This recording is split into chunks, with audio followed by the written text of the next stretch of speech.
그런데 택견을 보고는 전통 취미다, 기술연이다, 도검을 들고 한다, 이크에크 소리는 익살스러운 추임새다 라고 잘못 알고 계신 분들이 있어요. 택견에 대한 오류 정보 바로 잡아볼까요? 바꿔라. 해. 섰다. 해.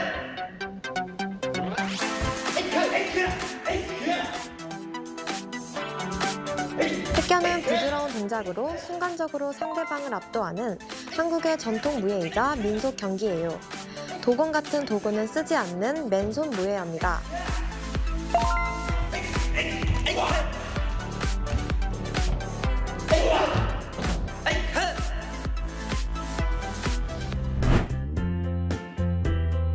잠깐, 뭔가 하나 빠졌는데요?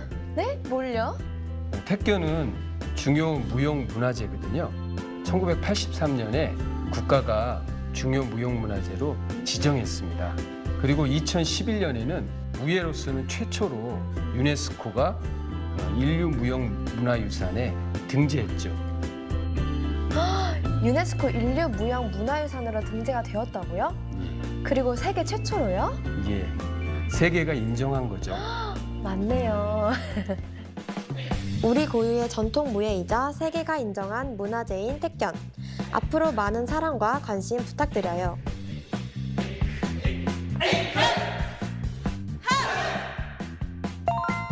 한국 바로 알리기에 함께 해주세요.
In our headlines on this Monday, December 29th, here in South Korea, the top office returns to Cheongwade after 3 years and 7 months at Yongsan, and President Lee Jae-myung begins his first day of official work at the Blue House today. Meanwhile, in yet another blatant display of defiance, North Korea test fires long-range strategic cruise missiles over the West Sea this past Sunday in the presence of its leader, Kim Jong-un. And Coupang founder Kim Bum-seok issues his first public apology for the massive leak of personal data and vows to accelerate a compensation package of almost 1.7 trillion won for over 33 million users. President Lee Jae-myung began his first day of official work at Cheongwade on this Monday, following the top office's return to the Blue House from Yongsan in 3 years and 7 months. Our correspondent Yoon Jung-min reports. It was an unusual scene on Monday morning to witness a president clocking in for work. Wearing a three-colored tie representing national unity, President Lee Jae-myung made his first commute to the Blue House since taking office, having relocated his office from Yongsan. His supporters were waving flags and calling out his name outside, and his senior aides waited for him to arrive.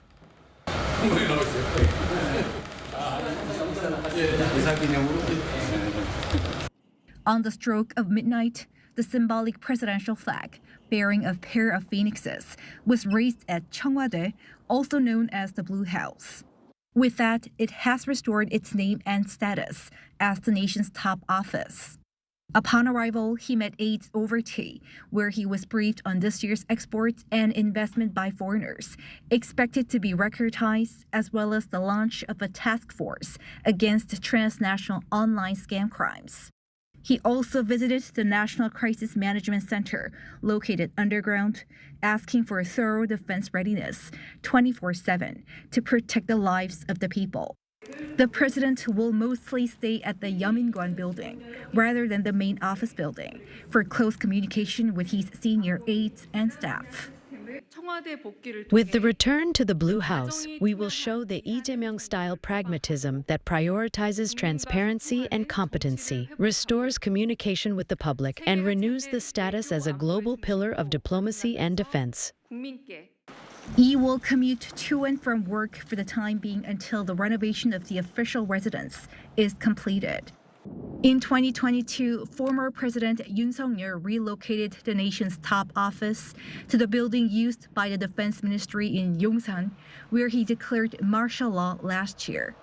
President Lee has vowed to end the Yongsan era and focus on state affairs at the traditional presidential compound for the remainder of his term. The office vowed to bolster communication with the public, apparently with criticism in mind that the place is symbolic of a lack of communication. In the long term, the president plans to relocate the office to the administrative city of Sejong. Yoon Jung-min, Arirang News. Meanwhile, a solemn ceremony to mark 1 year since the December 29th Jeju Air plane crash took place earlier on this Monday. Memorial sirens rang across Gwangju and South Cholla province at precisely 3 minutes after 9 in the morning today. The main memorial event began at 10 a.m. at Muan International Airport, with over 1,000 attendees, including bereaved families, senior government officials, lawmakers and members of the public. President Lee Jae-myung shared his condolences and a sincere apology in a video message and vowed a thorough investigation into the crash and comprehensive support for the bereaved families. 179 out of the 181 people on board lost their lives when the Jeju Air plane struck a concrete structure during an emergency landing attempt. In other news, the special counsel team probing corruption allegations against former First Lady Kim Keon Hee disclosed its findings today. According to Special Prosecutor Min Chung-gi, Kim received expensive gifts and was extensively involved in personnel appointments and election nominations. The former First Lady has been indicted on 9 criminal charges, including political interference, accepting valuables, and stock price manipulation. Kim's defense team, in a statement, maintained that these findings will ultimately be judged in court, adding that she will fully cooperate with the trial process as a lower court ruling is scheduled for January 28th. This latest probe marks the end of the 3 special investigations launched this past summer, including that into former President Yoon Suk-yeol's martial law declaration and another into the death of a Marine during a flood relief operation. The Lee administration has tapped a former opposition lawmaker to take the reins of the newly established Ministry of Planning and Budget. Not only is the nomination making headlines, but also the nominee's pledge to take tangible action against South Korea's grey rhino risks. Our correspondent Kim Do-yeon explains. The nation's economy in the short term is facing a perfect storm due to inflation and the weak Korean won. That's the view of the nominee for South Korea's newly created Minister of Planning and Budget, Lee Hae-hun. Lee faced the media for the first time on Monday as she starts her confirmation process.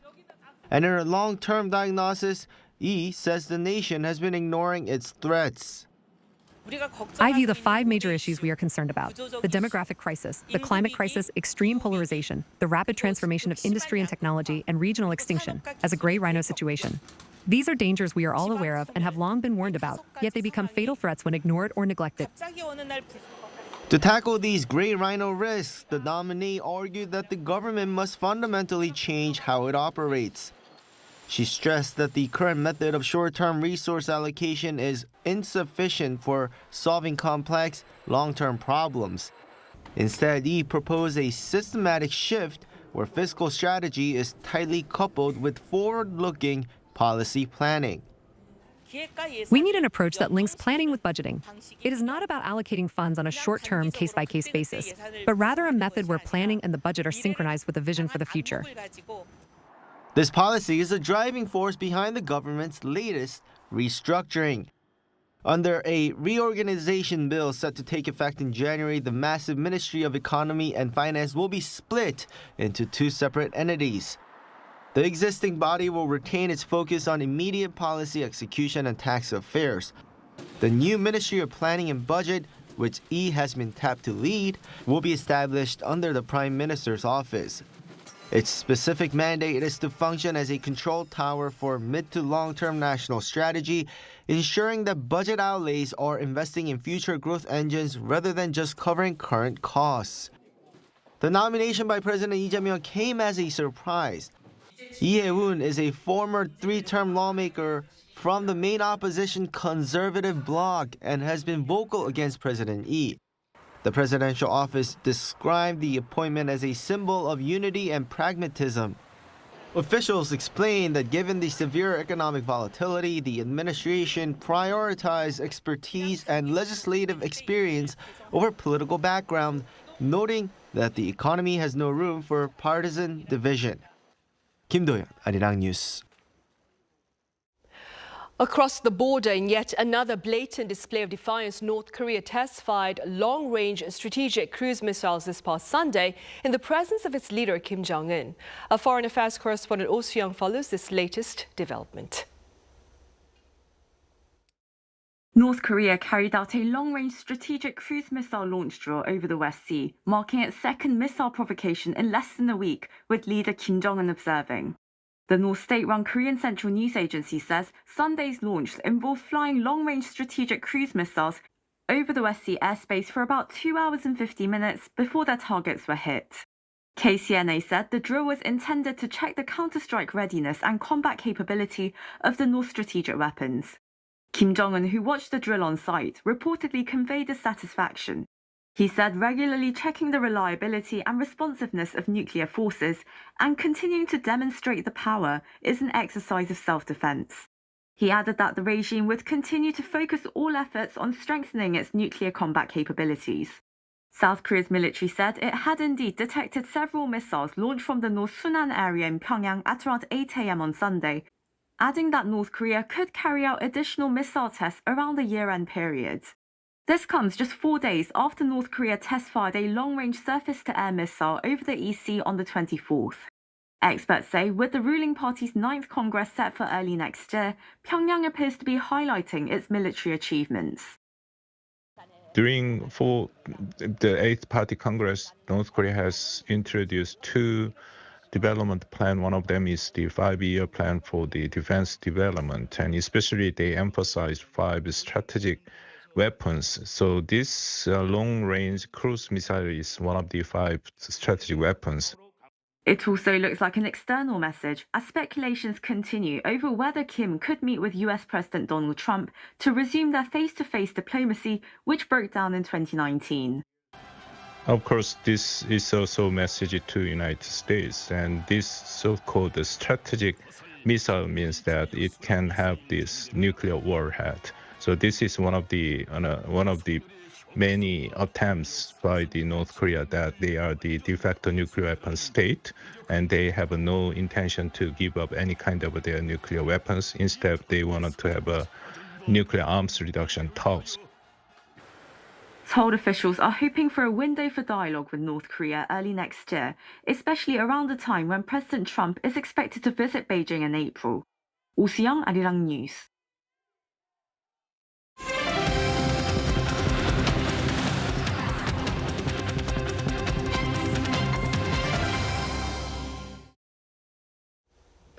E-commerce platform Coupang has unveiled a comprehensive package of almost 1.7 trillion won for over 33 million of its users in response to a recent leak of their personal data. Our Kim Keon Hee has the latest. Following a massive personal data breach in November, e-commerce giant Coupang on Monday announced a compensation plan worth around 1.68 trillion Korean won. That is around 1.17 billion US dollars. Under the plan, Coupang will provide 50,000 won discount coupons per person to 33.7 million customers. This will include all Coupang WOW members, regular users, and former members who have withdrawn from the services. The compensation payments will be made gradually starting January 15th next year. The purchase coupons consist of those usable in each of Coupang's services. 5,000 won for Coupang, 5,000 for Coupang Eats, the food delivery service, 20,000 for Coupang's travel products, Coupang Travel, and another 20,000 for our luxury beauty and fashion products. All services except Coupang Eats are available through the Coupang app to both WOW members and regular members. Coupang Eats requires downloading the separate food delivery app. Users who previously withdrew from Coupang must rejoin the platform in order to use the vouchers. Coupang's interim chief executive officer Harold Rogers said in a press release that taking this incident as a turning point, Coupang will embrace customer-centric principles and fulfill its responsibilities to the very end, transforming into a company that customers can trust. The announcement of the compensation plan follows an apology issued by Coupang founder Kim Keon-seok on Sunday, marking his first public apology regarding the data breach. In a written public statement that came out nearly a month after the breach was first made public, Kim said he was deeply sorry for the inadequate initial response and lack of communication, but has also notified that he will not attend the joint National Assembly hearing scheduled to begin on Tuesday. Kim Keon, Arirang News. Meanwhile, Samsung Electronics and SK hynix have been spearheading some of the more remarkable rallies on the local bourse this year amid global demand for AI-related chips. Our correspondent Park Junan covers their stellar performance. South Korea's tech leaders, Samsung Electronics and SK hynix, saw significant rises in sales and their stock prices in 2025, both breaking their own all-time records. This was due to the company's solid performances in meeting strong global demand for AI chips. Even with enough money, it has become difficult to secure semiconductors, as supply and demand instability is expected to persist for some time. With the outlook for semiconductor exports remaining highly optimistic, prices are rising and volumes are increasing, meaning both pricing and volume factors are continuing to strengthen. As of Monday, Samsung Electronics has seen a remarkable 123.8% increase in its share price year-to-date. Monday's record was also the highest market end value recorded in the company's history. SK hynix, Korea's second-largest company, saw even stronger growth this year, elevating its value by a whopping 273.8%. The momentum behind AI has significantly fueled demand for dynamic random access memory, or DRAM chips. According to Counterpoint Research's memory market tracker and forecast report, SK hynix and Samsung Electronics ranked as the top two global producers of memory chips in the third quarter of 2025, with a combined estimated 67% of the worldwide DRAM market. AI memory has become the key. As AI memory grows more critical within AI semiconductors, supply and demand imbalances are pushing tech giants to secure memory chips early. This trend suggests memory chip prices are likely to keep rising. With the AI cycle and momentum still alive, investors are placing major bets on expectations of further upside movements of the two stocks. If the benchmark Kospi reaches 5,000 next year, the performances of Samsung and SK could play a significant role in realizing that ambitious goal. Park Junan, Arirang News. On the diplomatic front, Ukrainian President Volodymyr Zelenskyy says 90% of the 20-point peace plan against Russian aggression has been agreed. The remark was made after talks in Florida this past weekend with his U.S. host Donald Trump, who echoed the optimism. Our Ising-jae has the latest. U.S. President Donald Trump and Ukrainian President Vladimir Zelenskyy said they made significant progress toward a potential peace agreement to end the war in Ukraine, following talks held at Trump's Mar-a-Lago residence in Florida on Sunday. Trump said discussions with Zelenskyy and a separate 2-hour phone call with Russian President Vladimir Putin brought negotiations very close to a deal, estimating that roughly 90 to 95% of key issues have been addressed. We had a terrific meeting. We discussed a lot of things.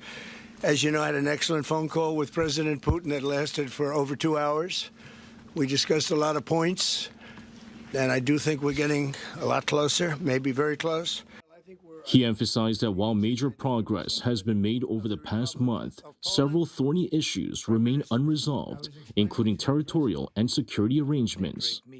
President Zelenskyy said Ukraine and the U.S. agreed on most elements of a 20-point peace framework, including full agreement on U.S. security guarantees for Ukraine and military provisions.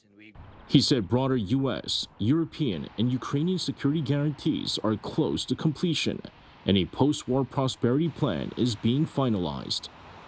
And we discussed all the aspects of the peace framework, which includes, and we have great achievements, 20-point peace plan, 90% agreed, and U.S.-Ukraine security guarantees, 100% agreed. U.S.-Europe-Ukraine security guarantees, almost agreed.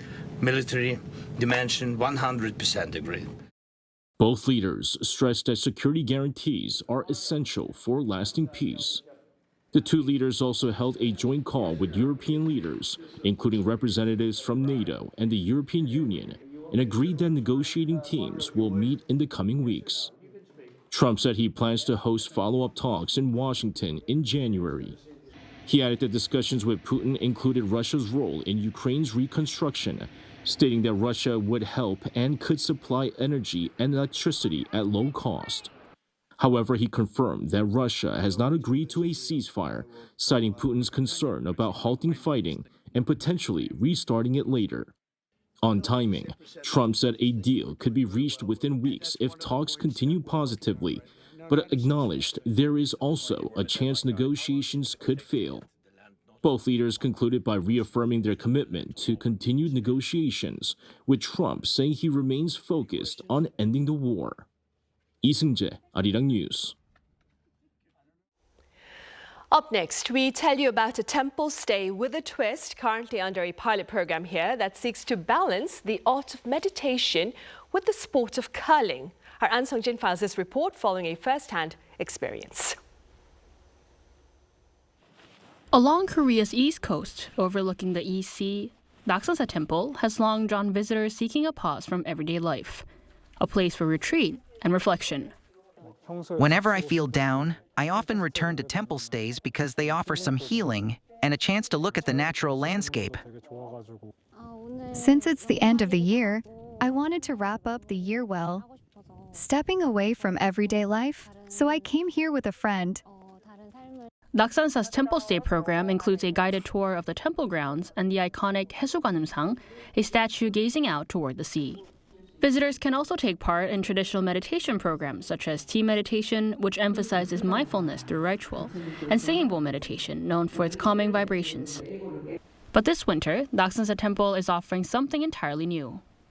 Now, the Naksansa Temple stay has gone beyond a conventional stay, creating a unique curling temple stay that combines the excitement of winter sports with a traditional monastic experience.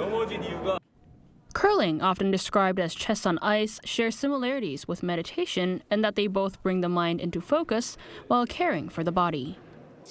It's thrilling and fun, especially sliding across the ice, even though it's a bit slippery. Through this temple stay, I got to try curling, visit the temple, and meet so many new people. The initiative aims to broaden the appeal of temple stays while offering a fresh way to explore balance, focus, and teamwork beyond the meditation hall. As temple stays become increasingly connected with the wellness industry, we're also expanding our programs in partnership with the local community. Our goal is to design programs that allow participants to truly experience the temple culture and take time to rest. Naksansa Temple is redefining what a temple stay can be. The temple's new program invites visitors to discover balance in an unexpected place, where Buddhist philosophy meets winter sports. 안성진, Arirang News, 속초.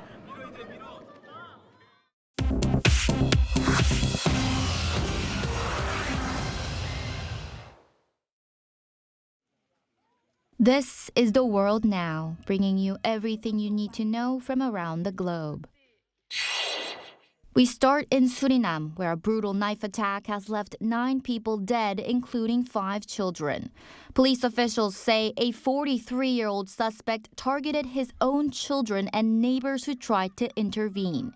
The attack on the outskirts of the capital Paramaribo on Sunday reportedly followed a phone argument with the suspect's estranged wife after she refused to pick up the children.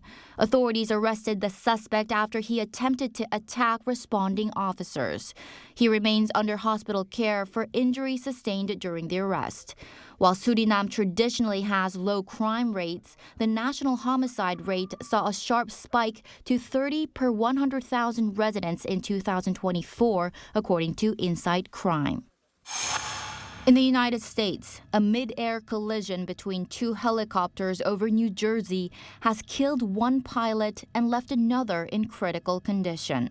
The Federal Aviation Administration reports that an Enstrom F-28A and an Enstrom 280C collided over Hamilton Municipal Airport and crashed at approximately 11:25 on Sunday morning. The pilots were the only people on board each helicopter. Local authorities and the National Transportation Safety Board are now investigating, focusing on whether the pilots were able to see and avoid each other. Weather officials said visibility was good at the time of the crash. Thailand and Cambodia have signed a new ceasefire agreement seeking to end weeks of border fighting that killed more than 100 people and displaced over 500,000 people. The deal was signed on Saturday and confirmed Sunday as top diplomats from both countries met in China for follow-up talks. The agreement includes a 72-hour observation period, after which Thailand has agreed to repatriate 18 captured Cambodian soldiers. French cinema legend and animal rights activist Brigitte Bardot died Sunday at her home in southern France at the age of 91. A representative of the Brigitte Bardot Foundation confirmed her death and said no cause was given, but that she had been hospitalized last month. Bardot rose to global fame in the 1950s and 60s, becoming a symbol of French cinema and cultural change before retiring from film in 1973. She later devoted her life to animal protection, campaigning worldwide against animal cruelty. President Emmanuel Macron paid tribute to the late star, calling her an exceptional woman and a legend of French culture. Chu Ji-han, Arirang News.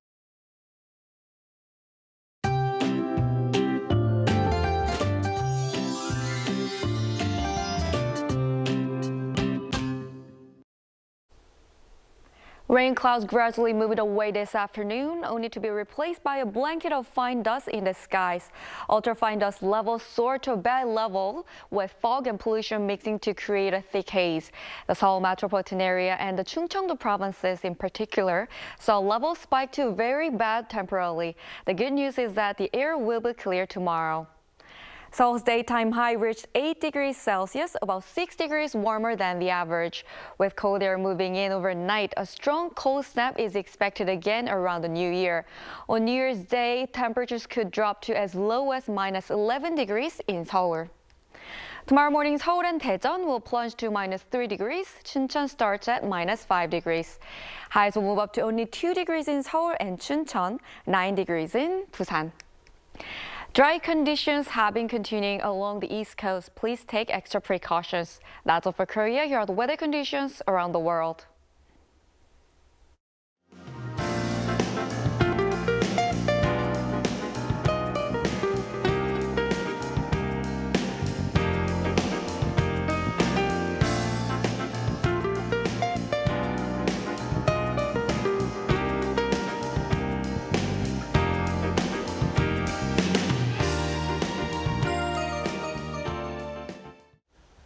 Those are the headlines at this hour here in South Korea. Coming up right after this break is our daily panel session. So do stay with us, and thank you for now.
Global heritage will unite. We share brilliant values and honor the world's most cherished legacies to pass our heritage on to future generations. Busan invites you.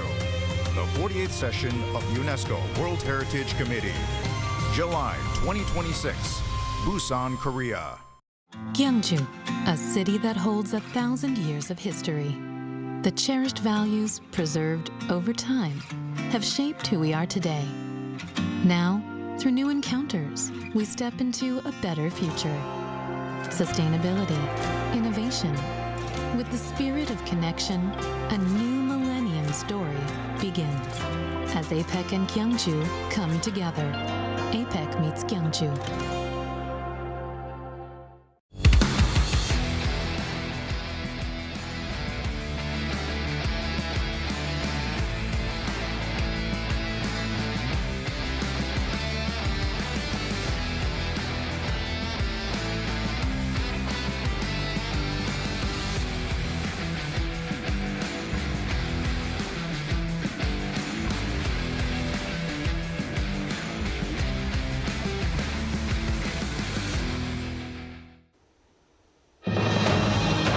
Press Perspective today, we touch upon the stories that defined South Korea's political and diplomatic landscape in 2025. Do stay with us.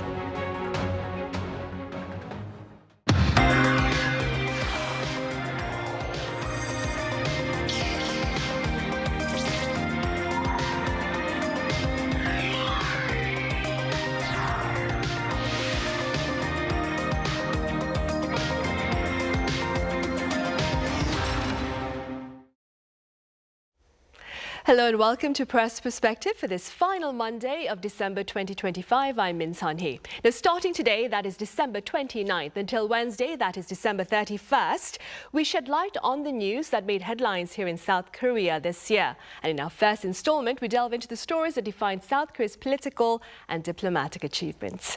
For more on this, I have freelance journalist Raphael Rashid from the UK here in the studio. Raphael, welcome back. Thank you for having me. I also have freelance journalist Yang Chen-hao from Taiwan. Chen-hao, it's great to have you with us. Hello, and thanks for having me in this final Monday. Right, you're most welcome. Raphael, perhaps the biggest political story here in South Korea this year was the snap election back this summer when the Lee Jae-myung administration entered the top office. Now, quite a number of people had been concerned about potential turbulence during this power transition, but the transition itself was quite peaceful. What were some of your takeaways back then? Yeah, as you just said, I think the transition itself was remarkably peaceful, given the explosive political climate that we've seen. And, you know, I think I'd argue that there was the potential for serious violence if we look back. And I don't think we should understate what was at stake. We had, of course, the January 19th courthouse riot. I think that demonstrated just how volatile and radicalized Yoon's support base had become. We saw dozens of protesters break through security cordons, smash windows with fire extinguishers and metal beams, and hunt specifically for the judge who had approved his first detention warrant. The fact is that these weren't just angry protesters, but it was quite organized. Well, I think it was quite organized and maybe coordinated. But I think what also struck me the most during those critical weeks a year ago, but also in the months that followed, was that there wasn't really a heavy-handed response from authorities, thankfully, and you know, because things could have escalated and it could have provoked people, and things could have gotten far worse. So I think everyone was on edge. A lot of journalists were on edge because at the time of the riot itself, some journalists were, you know, physically accosted outside the courthouse. But you know, looking back, I think what gave me confidence is in a kind of peaceful outcome for this transition was observing how Korean civil society gathered together and had already mobilized on the night of martial law, the night of the crisis itself, and you know how, of course, they brought out their light sticks, these candlelight vigils or light sticks. I think that was the majority of the people who were fundamentally committed to the democratic norms and values of this country rather than street violence. You know, even under these extreme political pressures and situations. So, you know, I think we did see at one point Mr. Yoon himself eventually called for peaceful demonstrations, and I think, you know, hopefully that might have helped to kind of contain the more radical supporters. And then, of course, we had the election in June, which again, despite the vocal minority of radical protesters, happened in a calm manner. So I think Korean democratic institutions proved more resilient than, you know, observers feared. Right. Chen-hao, the Lee Jae-myung administration has been in office for a little more than 6 months now, and online news magazine The Diplomat says, and I quote, "It's not perfect, but South Korea is returning to normalcy." With regard to the imperfect part, quite a number of pundits point to the deep political divide here in the country. Is this reality, Chen-hao, a cause for concern, or do you believe that the South Korean public is finding a path forward? Yes, that still exists. Of course, political confrontation between two parties or two ideologies has existed ever since South Korea's democratization in 1987. So indeed, it's not nothing new, but the real issue is that the political deadlock we've seen in recent years has become very unhealthy. Many people are saying that both major party are to blame, but I don't think that kind of both sides argument really holds up. If we took back to the period from 1998 to 2003, when President Kim Dae-jung was in office, he also led a minority government. At that time, we know that South Korea was dealing with the IMF financial crisis, and the situation was actually more serious than it is today. What made the difference was that President Kim Dae-jung administration prioritized dialogue with the conservative opposition and was really willing to compromise when necessary, and that helped build some of basic trust and allow the government to keep moving forward. Even without a majority in the National Assembly, President Kim Dae-jung was able to guide South Korea through the crisis, through recovery. And by contrast, later you can see that later presidents like Lee Myung-bak, Roh Moo-hyun, and Moon Jae-in, they governed with their parties controlling both the government and National Assembly. But that didn't automatically lead to the same kind of results. President Yoon, on the other hand, doesn't have a parliamentary majority either, and has also failed to engage in dialogue with the opposition parties and media. And you can see that his supporters remain now, even after the early election, and while the conservative camp itself is deeply divided. So I won't blame this kind of issues to the current government, because the opposition party, they themselves need to take some responsibility of that. And there was a new development yesterday that President Lee Jae-myung appointed former conservative lawmaker Lee Hye-hun as the new head or new minister of the newly created Planning and Budget Ministry. Is surprised at many and appear to be a move toward power sharing, but the People Power Party responded by announcing it would expel her and accusing her of betrayal, suggesting the party is unwilling to go along with President Lee Jae-myung's approach. But we'll need to take a look and see how it goes on in the future. Right, we shall wait and see for that then. Raphael, another political headline here in the country this year, of course, is the ongoing investigation against former President Yoon Suk-yeol for his short-lived martial law. What's the latest on that front? You know, I could probably write a book about this. It's extremely complicated, but to put things simply, the scale, I think, of these legal proceedings against former President Yoon are truly unprecedented in Korean constitutional history. Just 3 days ago, independent counsel prosecutors demanded 10 years in prison in the first of what will be several separate criminal cases related to his martial law attempt and other allegations stemming from his presidency.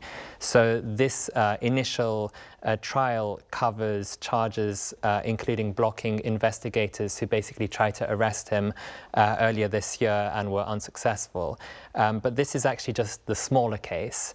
Of course, the much larger proceedings involve potential insurrection charges where Yoon faces potential life in prison, who knows, maybe even the death penalty for his martial law declaration. So I think, you know, what's remarkable is how the investigations have revealed that this was not spontaneous decision, that Yoon had allegedly been planning this or preparing for this long time before, I think before October 2023, so it wasn't something that had just come out of the blue. Then the actual investigative apparatus has been truly extraordinary. We've had 3 separate special prosecutor counsels. All 3 have now finished, the last one finishing today. But these 3 concurrent special prosecutor teams deployed hundreds of personnel and prosecutors looking into alleged insurrection, into corruption involving his wife Kim Keon Hee, and a cover-up of the death of a Marine. And Yoon is implicated across all 3. So it's, you know, sometimes very difficult to kind of know which one we're looking at. But so far the 3 different prosecutor teams have indicted dozens of people, from his former cabinet members to the former defense minister, the former prime minister, to military commanders, to intelligence officials. So it's really broad scope. I think perhaps more shocking were the revelations that Yoon allegedly ordered drone flights near and around Pyongyang, hoping to provoke North Korean retaliation in order to justify the martial law. Personally, I think that is probably the more serious of them, of the alleged crimes, because the martial law only lasted a few hours, but who knows what North Korea could have done had things really escalated. So this marks the first time that a former Korean president has faced this so-called aiding the enemy, aiding and abetting charges under national security laws. So, I'm not a legal expert, but it seems that he might face many years in prison, and of course the verdicts will start coming out from January, and probably the bigger ones will come out likely in February. So quite a long way to go. I mean, still a lot to look forward to over the next few months. Right, and to cover, of course, for the media here. Chen Hao, on the diplomatic front, South Korea's hosting of the APEC leaders meeting made quite a bit of headlines in the ancient city of Gyeongju, of course. Now, while the multilateral meeting itself was in the headlines, quite a bit of the sideline summits on the margins of that multilateral meeting was also covered by the foreign media. This being said, let's revisit the summit between President Lee Jae-myung and his U.S. counterpart Donald Trump. Before all of this, the future direction of the United States and South Korea relations was already a source of curiosity or even concern, filled with anxiety, because I remember I told about this here after the martial law crisis, that South Korea was in a transitional phase, and during that period, indeed, many scholars and even many analysts at the United think tanks, they are worried that President Yoon had effectively entered in a power vacuum, and with Donald Trump returning to the White House, there was concern that Washington might sideline South Korea and move ahead to its own decisions on North Korea. That means South Korea passing, right? And on top of that, after taking office, we can see that President Trump imposed tariffs on South Korean automobiles, along with so-called reciprocal tariffs. How to negotiate with the United States under those conditions quickly became a very difficult challenge for the Seoul administration. And however, beginning with the Gyeongju APEC summit and in the talks that followed, South Korea and the United States reached negotiation results that surprised many people. The reciprocal tariff was set at 15%, and automobile tariffs were lowered from 20% to 15%. And in return, South Korea agreed to invest $350 billion in the United States, including $250 billion in cash and another $100 billion in shipbuilding investment by South Korea. And public opinion widely views this as a very clear first major policy achievement of President Lee Jae-myung since he took office. But meanwhile, some conservative media figures here in South Korea argue that paying $350 billion for tariff relief is simply too high a price. And one point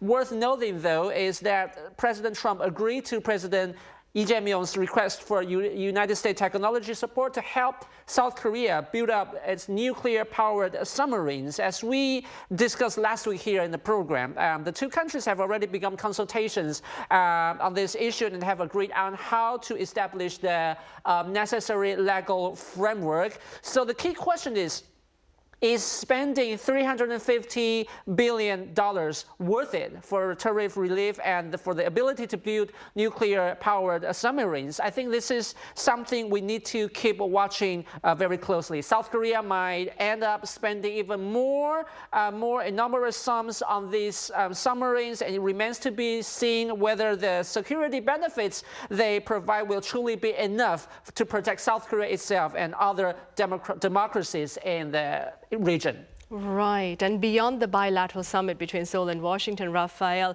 another summit, bilateral that is, that caught quite a bit of attention was that between President Lee Jae-myung and his Japanese counterpart Sanei Takaichi, which also took place on the margins of the APEC multilateral meeting. What made this particular interaction so striking and significant? Yeah, I think that this meeting completely defied every kind of prediction or expectation about these two leaders, about how they would interact. And I think you know, I mean, before Takaichi's election victory, Korean media were genuinely worried about her hawkish kind of reputation, her frequent visits to the Yasukuni shrine. You know, so people were thinking this will probably derail the political progress that we had seen under her predecessor. And similarly, we saw President Lee, or at least before he was president, his past comments branding Japan as an adversarial state, had Tokyo officials, I think, quite worried, quite concerned about, you know, how this relationship might go. But instead, what we witnessed was remarkable personal chemistry between the two sides, substantive cooperation. I think their meeting was planned for just 20 minutes, but it ran 45. So, and I think that point was highlighted by both governments in their respective languages. And when Takaichi called for a future-oriented, stable and progressive partnership, we saw President Lee Jae-myung basically responding by saying something in the lines of basically that's exactly what I've always said. That's what, you know, you've stolen my words, essentially. So this kind of pragmatism over ideology theme, I think that was probably the most striking thing that we could observe, again, given that Lee had evolved dramatically from his, I believe it was in 2023, his criticism of trilateral cooperation, to now basically calling Japan an indispensable partner for Korea's economic development. Of course, this comes at a time when we have escalating regional tensions. Both leaders explicitly acknowledged that Korea-Japan cooperation becomes more crucial as the strategic environment intensifies. So I think when they use the word strategic environment, they're clearly referring to the China challenge and, of course, North Korea and North Korea's close relations with Russia at the moment. So of course, we also had Takaichi's commitment to continuing the so-called shuttle diplomacy between the two sides. So I think this also provides crucial continuity to what we've seen over the past few years.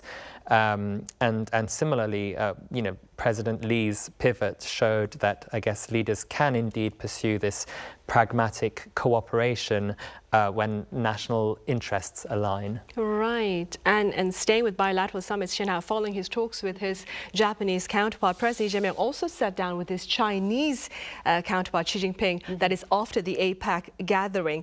Could you walk us through their agenda? So in fact, at this year's APEC summit, South Korea and China did not reach any concrete agreements beyond the meeting between President Lee Jae-myung and President Xi Jinping. Most of the messaging focused on broad commitments to strengthen cooperation and dialogue. That's mostly what we can see. And what stood out to me more was the interaction between the two leaders. They exchanged gifts to each other. President Lee gave President Xi like a chessboard and traditional lacquerware, while President Xi presented President Lee with the 4 treasures of calligraphy and a Xiaomi smartphone. And President Xi then, President Lee then jokingly asked President Xi, is there's no problem with the communication security for the phone, right? And then President Xi replied, you can check for yourself to see if there's any backdoors. And the two leaders burst out laughing later. And throughout the Gyeongju APEC summit, President Xi's, you can see,